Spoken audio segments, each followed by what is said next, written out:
Alright, hello once again. This is Jeff Scott of Rankin Technical College, and as part of the Rankin Technical College AWD1111 class to be taught in the fall 2020 semester, I've been going over a series of video presentations based on the book we're using for that class, that being Get Programming with Node.js by Jonathan Wexler, a Banning publication.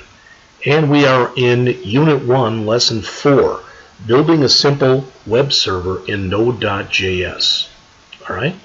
This lesson covers some basic functions of the HTTP module. The HTTP module, as it says, is a Node.js library of code for handling requests over the internet. Now, I don't want to speak down to anyone, but we have talked about this before, that the way basically things typically work on the internet is somebody goes into their address bar and types in an address that either directly or indirectly references HTTP, the Hypertext Transfer Protocol, or HTTPS, the Secured Hypertext Transfer Protocol. All right, that gets sent over as a response to a server someplace.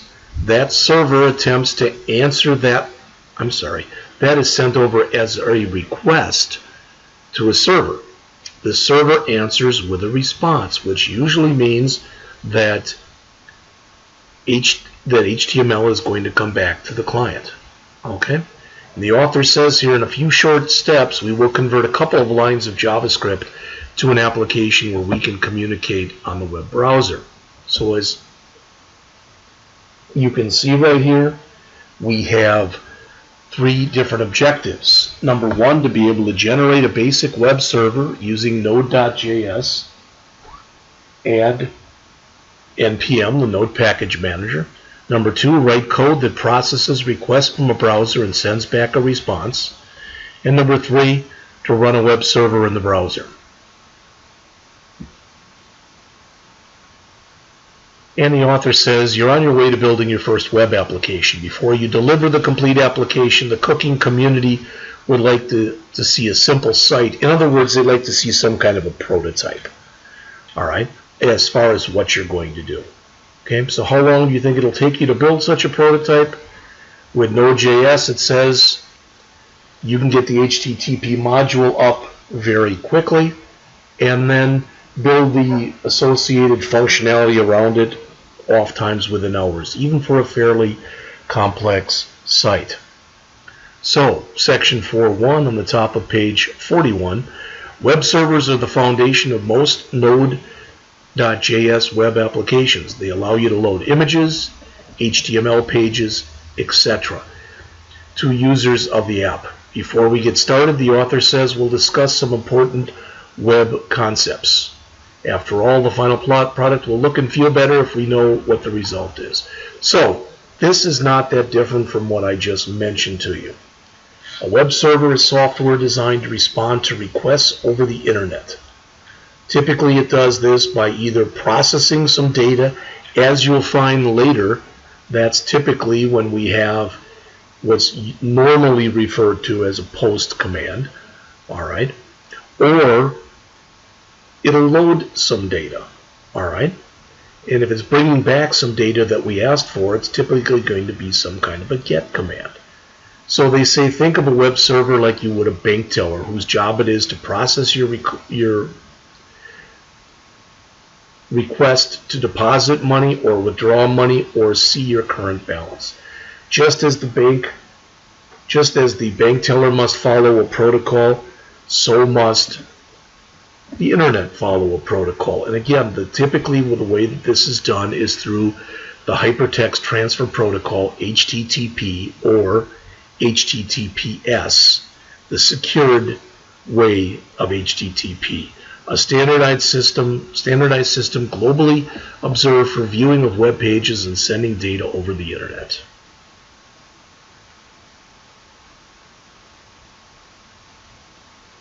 One way that a client, remember the client is you, if you're sitting at your computer as I am right now. So one way that the client and the server can communicate is through HTTP verbs, which we'll look at in just a second. The ones that we'll use most often are, again, get and post. Get is typically when you are requesting information from a server and the server gives you back content, not where you're going to change anything, all right? But where you're going to want to, as it says, as an example, you click a link to see the page of a site. Post is typically when you're sending information to a server. Now there's other verbs that we'll get into later, things like put and delete.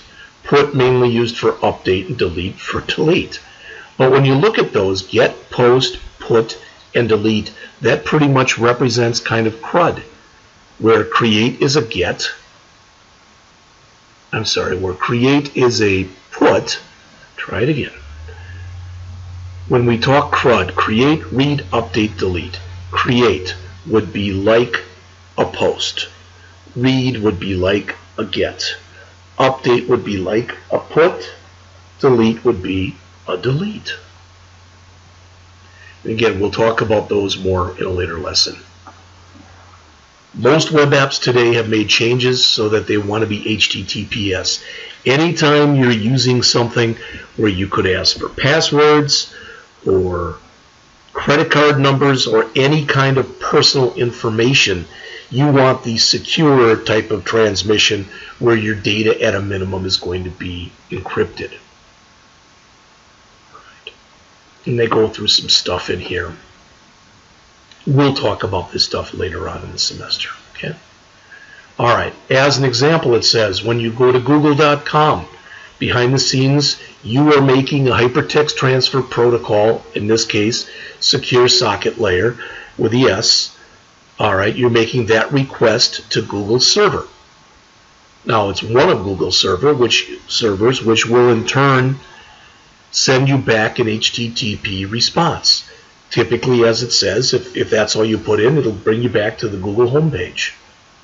This request-response relationship allows for the channel of communication between the user and the application to take place. And they show it here also. This is what's shown on page 42 near the top of the page. Step 1, you come in and you enter a URL into the browser. So imagine I put in there https://rankin.edu. So I type that into my browser, I hit enter. That's going to send an HTTP request over to one of the Rankin servers. So the request is submitted to the corresponding server. The server is a physical machine that operates server logic and determines what to send back. So it gets the request, it'll send back a response. So it'll send back a response to the user in the form of HTML, JSON. It could be a lot of different things. Then the user receives the response. Normally, again, it's in the form of an HTML page, which, as mentioned, renders then in the browser window. When you enter the URL you want to see in your browser, an HTTP request is sent to a physical computer somewhere. It contains information indicating what you want. Do you want a web page? Have you just filled out a form, etc.? So as it says, you may build a very fancy application with bells and whistles but at the core, this is what it's all about. So in the next section here, we're going to start actually building our web server. So what does the web server receive from the client and what does it send back? It receives a request, it sends back a response. All right, top of page 43. Initializing the application with NPM. Before you get started with a Node.js application, you need to initialize the project in your project folder. Open a terminal window and create a new directory. So we're not working with where we were before. We're supposed to create simple server with makedir. We should be able to do that from right here. Okay, so let's do a, in fact, let's do this. CD /. Okay, that moves us up a level. I think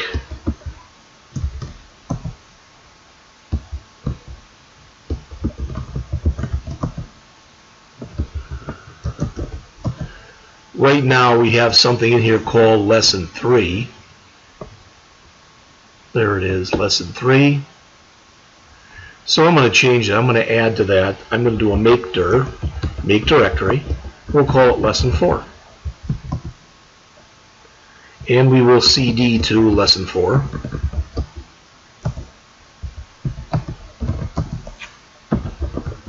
And you can tell indeed that's where we are. Alright, so before we get started, get there. Then we can initialize the project with npm init. We've already talked about npm.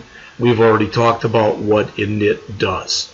I don't really think it really pays much to go to say any more than that. So let's do an npm, and we do this outside of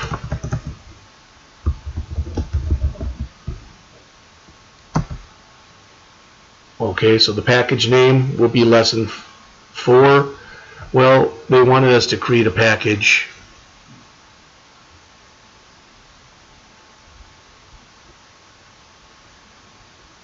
called, they wanted a directory called Simple Server, which I never made. Let's do this. Let's Control C to quit this, and then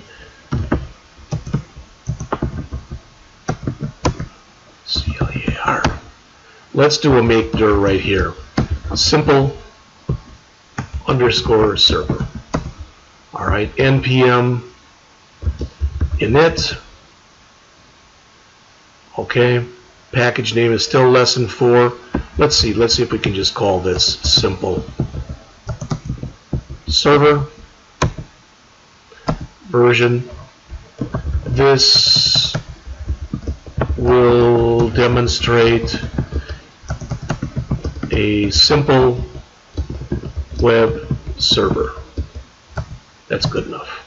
Entry point will be main.js because that's what the author is using. No test command, no git repository, no keywords, and I'm the author. License ISC, is this okay? Yes, it is. So there's all the stuff that it just added. Okay. What I should have done before I did this is I should have done a CD to Simple Server, but I didn't. Or I should have made a Simple Server package there. I thought I had one. So what's in here? Just our package. That's fine. It'll be totally okay.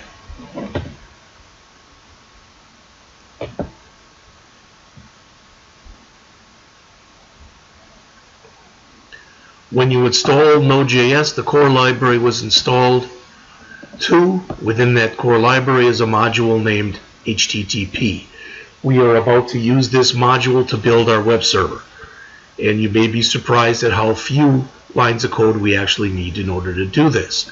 We'll use this module to build a web server. In this section, we'll also have the package called HTTP status codes.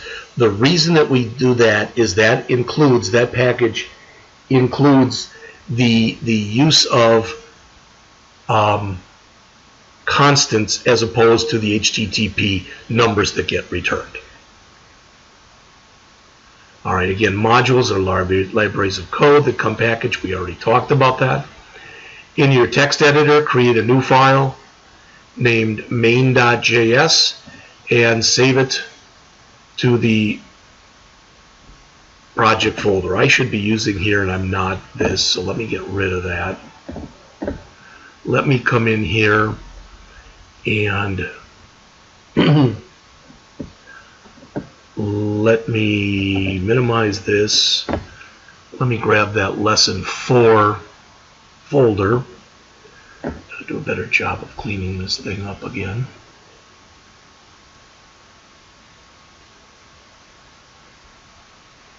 I think I see the Lesson 4 folder right here. For now, I'm just going to take this, throw it in there, just to make it a little easier to read what's going on here, that's all. There's the Lesson 4 folder. Do the same thing with the rest of this. Try to grab this stuff here. Throw that in there. That should be good enough. So there's my Lesson 4 folder. That's fine.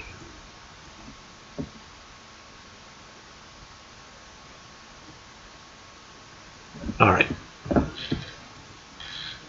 So here's my Lesson 4. I'm going to right mouse click and I'm going to open that with code. I've just got to get used to doing things that way. Alright, get rid of the welcome.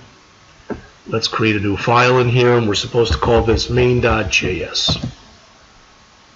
Okay, there's our file. Jumping back then to the book. Save it to the folder called Simple Server. Well, it's to the Lesson 4.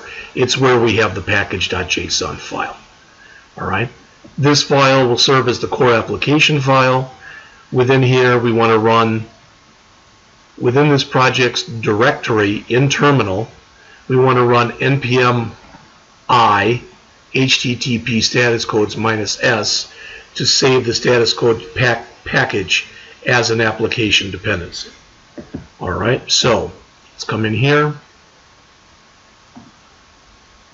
and we want to again type in what you see right here. Let me clear this. Make that a little smaller now. So npm I http status codes -S.